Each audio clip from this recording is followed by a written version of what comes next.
Sapaan Gembala, Senin 28 September tahun 2020. Tema kita saat kematian datang diambil dari 2 Timotius 4 ayat 6 sampai dengan yang ke-7.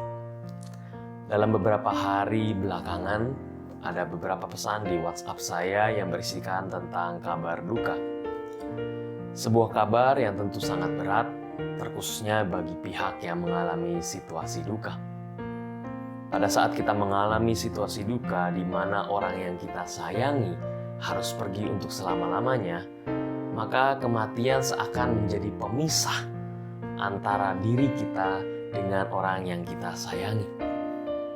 Bahkan pernah dalam doa malam saya, pada saat saya berefleksi, saya bertanya kepada Tuhan, Tuhan, alangkah lebih baik jika kematian menjemput itu tidak sendiri-sendiri, tapi bersamaan dengan orang yang kita sayangi. Tentu ini adalah sebuah pembicaraan imajiner, di mana saya tahu bahwa jawabannya hanya Tuhan yang tahu. Akan tetapi dalam renungan itu, saya berpikir, apa makna kematian? Dan apa yang Tuhan mau dalam sebuah peristiwa duka yang terjadi dalam kehidupan kita? Pernahkah Anda membayangkan perasaan-perasaan dalam hati dan pikiran beberapa minggu, beberapa hari, beberapa jam sebelum kita akan dijemput oleh Tuhan? Kita tidak punya pengalaman meninggal dunia, tetapi pada suatu hari kelak kita pasti akan mengalaminya. Oleh karena itu, kita perlu yang namanya mengantisipasi akan sebuah kematian.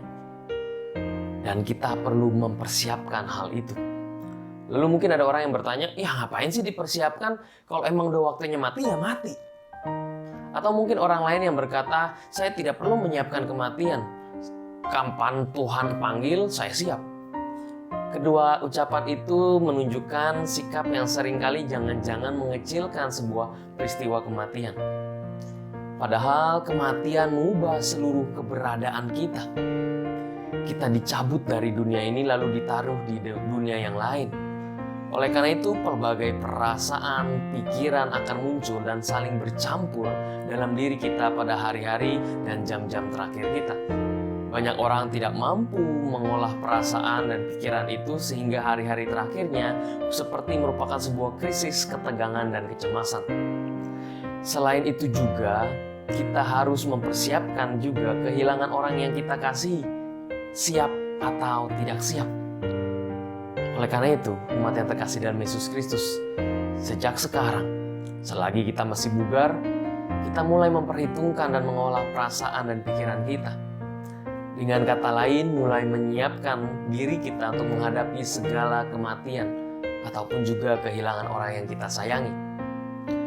Namun, mempersiapkan kematian bukanlah dengan tidak melakukan apa-apa, tidak memberikan apa-apa, tetapi memberikan isi dalam setiap kehidupan yang kita jalani, supaya kelak nanti pada waktu hidup kita berakhir, maka hidup kita meninggalkan arti dan mempunyai arti.